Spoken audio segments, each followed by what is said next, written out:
Aku akan berjalan sesuai track dan kepercayaan yang mereka kasih, gitu. Jadi intinya itu sih, mereka kasih kepercayaan ke saya harus membuktikan diri, gitu.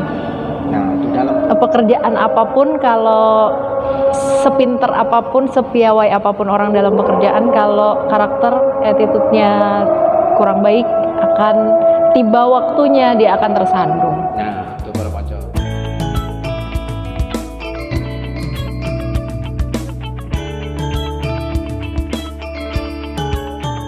Mbak Priska, pencapaian seorang Priska Papilaya ini apa sih Mbak yang ingin masih dicapai ke depan, menjadi refleksi terbaik buat nanti ke depan? Cita-cita Mbak Priska itu yang belum tersampaikan apa?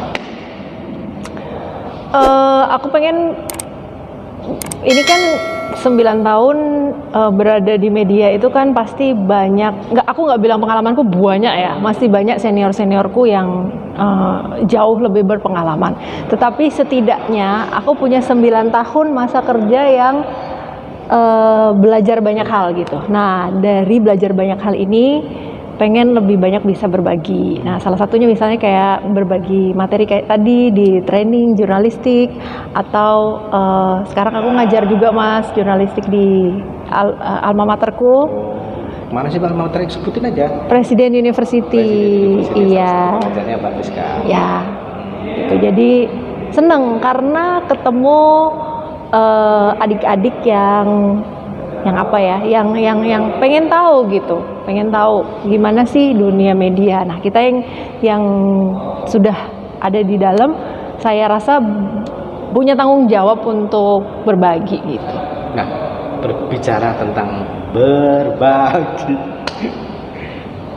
Mbak Priska ini sendiri dalam mengatur, kita ngomong tentang peletakan pribadi nih, mengatur sebuah penghasilan, mengatur sebuah pendapat dari seorang profesi jurnalisme itu berdasarkan apa sih Mbak? Artinya seperti ini, Mbak Priska pasti udah digaji bulanan. Nah, apakah ada target-target tertentu nggak sih Mbak untuk mendapatkan sebuah job di luar kerjaan inti dari presenter itu Mbak? Sebenarnya target sih nggak ada yang gimana ya Mas, cuman kalau seandainya ada kesempatan ya nggak masalah gitu, asal disesuaikan dengan jam kerja kantor, karena kan yang utama tanggung jawab saya di kantor gitu. Membaginya seperti apa? Tergantung ininya. Tergantung besarannya. Nggak, tapi prinsipnya gini, kalau ditanamkan oleh orang tua itu, utamakan kebutuhan bukan keinginan gitu. Jadi gaya hidup akan menyesuaikan Mas kalau misalnya kita mengutamakan kebutuhan bukan keinginan. Tapi ini ngomongin gaya hidup, kembali ke teman tadi, kebutuhan dan keinginan gaya hidup menentukan. Memang gaya hidup seorang presenter itu yang Mbak lihat seprofesi Mbak itu seperti apa sih? Bener nggak sih presenter itu kebutuhannya banyak, high class, bahkan tidak mengenal dalam tanda petik jajan di emperan, jajan di itu gitu. Aku masih kok makan warteg. Luar biasa. Seneng lagi. Sebenarnya image itu salah ya Mbak ya? Ya, juga ya itu tadi balik lagi Mas. Ini kan sebuah tugas sebenarnya. Jadi soal image yang seperti itu tuh kayaknya nggak semua kayak gitu. Jadi lebih ke, kalau kita tahu itu tugas, ya kalau bertugas misalnya di kamera kita harus tampilnya seperti apa, disesuaikan, tetapi yaitu sesuai kebutuhan saja. Gitu. Sesuai kebutuhan nih, jadi kalau bayarnya segini ya kebutuhannya segini. Sesuai. Tapi seorang Priska Papilaya ini sendiri masih ini nggak sih Mbak, merasa kurang nggak sih saat ini menjadi seorang diri Priska Papilaya, dan mungkin Mbak Priska itu sebenarnya obsesinya ini apa sih Mbak? Aku tuh pengen dikenal sebagai Priska tuh sebagai ini gitu. Ada nggak sih Mbak target-target ke situ? Aku pengen dikenal sebagai nggak ada, karena aku seneng aku dikenal sekarang ini sebagai jurnalis yang mengajar dan menyanyi. Udah, senang juga ya? Iya dong. Aduh, kita dengar nanti suaranya ya, lagu Jawa. Aku nyanyi lagu anak-anak Mas. Jadi sebenarnya lebih ke gini. Lagu anak-anak? Iya. Contohnya apa? Nanti mampir ke channel Kata Kami Dong ya. Oh, nanti ada di Kata Kami Dong. Iya. Kenapa suka lagu-lagu anak-anak? Karena aku melihat anak-anak zaman sekarang itu kurang pilihan, kurang referensi untuk lagu-lagu yang sesuai dengan usianya. Itu. Nah, aku dan temanku ada satu teman kantor itu punya pemikiran yang sama bahwa kita suka bermusik, ayo kita bikin sesuatu gitu yang bermanfaat. Jadi kami bikin lagu Ana. Oh gitu. Wah, nanti kita lihat ya. Kita tambahkan di bawah ini nanti kata kami dong. Ya. Why kata kami dong? Karena kata kami. Jadi untuk mendengarkan, ini loh anak-anak tuh dengarkan gitu ya? Ya. Oh keren juga itu. Jadi inspirasi di playlist saya nanti. Katanya bagus tuh kata kami dong. Jangan lupa di subscribe, C. Jangan lupa di subscribe, nanti kita tampilkan di sini. Di like. Di like juga, di share, Di tetap komen. tapi di belakang dulu ya. Mbak Priska, kita ngomongin tentang kondang nih. Sosok siapa sih yang menurut Mbak Priska tuh berjasa di balik kondangnya Mbak Priska? Kondang? Wah, banyak banget sih, Mas. Dosen-dosen aku itu dosen-dosen dan guru-guruku, mereka yang membuat aku menjadi seperti sekarang, membekali diriku sampai menjadi seperti sekarang.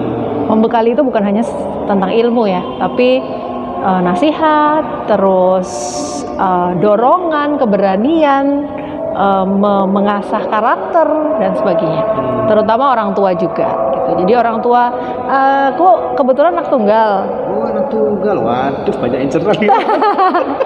Aku kebetulan anak tunggal. Dulu tuh orang tua sempat nanya, kamu yakin mau masuk media gitu? Kerjanya kan tidak Tahu waktu. ya agak-agak Cewek lagi ya. Ya gitulah pokoknya kira-kira. Cuman Jadi sempat ada pertentangan di keluarga ya waktu kerja di jurnalis ya?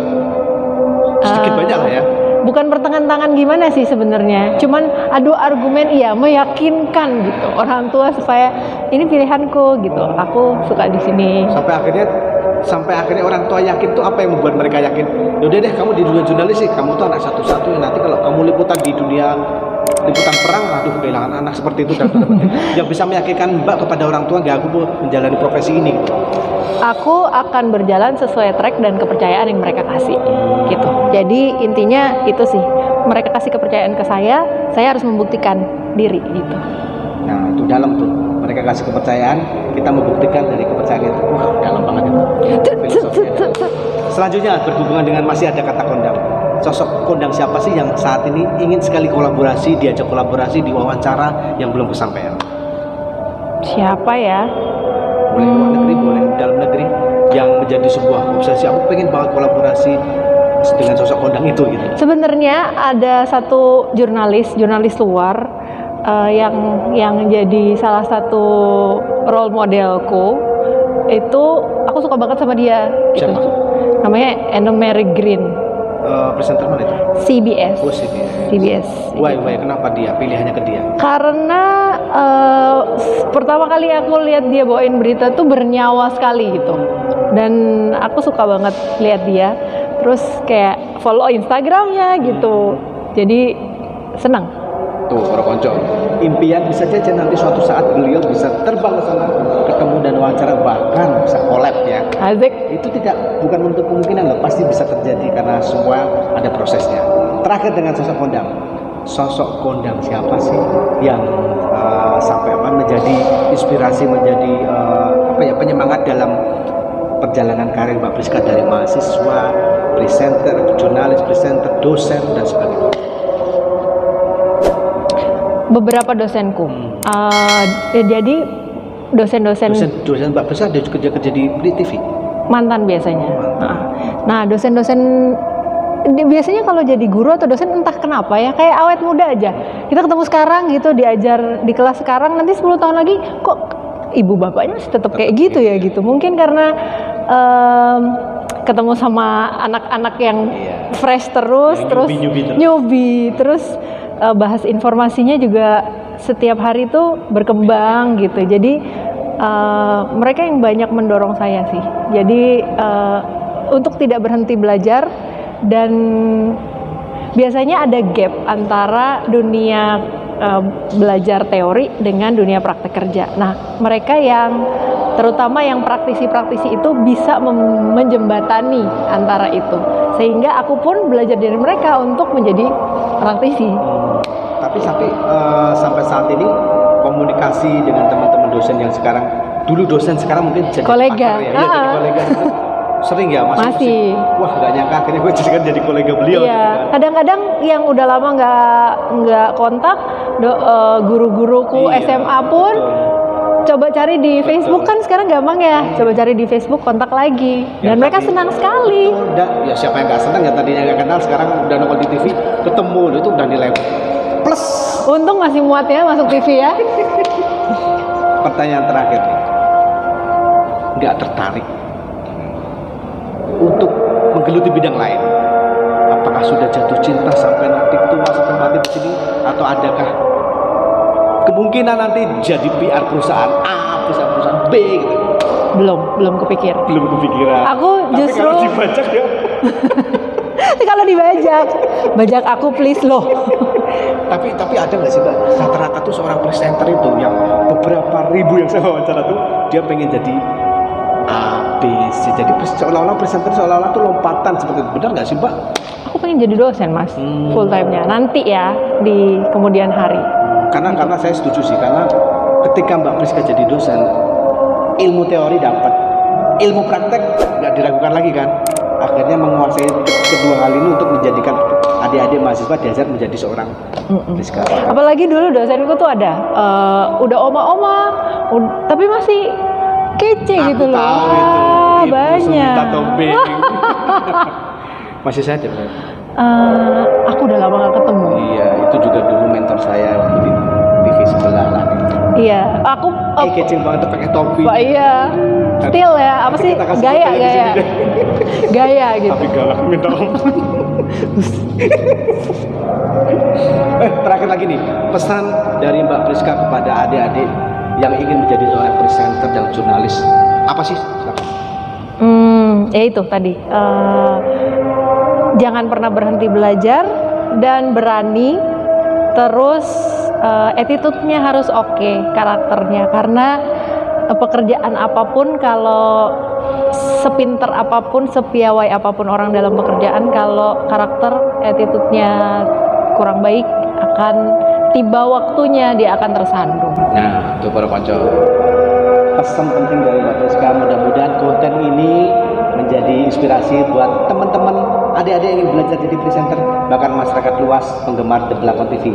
Ditunggu di media ya. Ditunggu di media, ingin bergabung ke media, kita tunggu sama beliau. Jangan lupa tadi kalau ingin menjadikan Mbak Priska ini jadi host atau mungkin jadi acara moderator.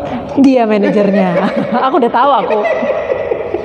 Oke Mbak Priska, terima kasih atas waktunya. Jangan lupa subscribe, comment, like, and share The Blakon TV, belak-belakan kontroversi, dan channelnya Mbak Priska tadi apa Mbak? Kata kami dong. Kata kami dong. Kita tetap ketemu lagi di The Blakon TV di episode berikutnya. Terima kasih Mbak Priska. Assalamualaikum warahmatullahi wabarakatuh. Waalaikumsalam. Nah,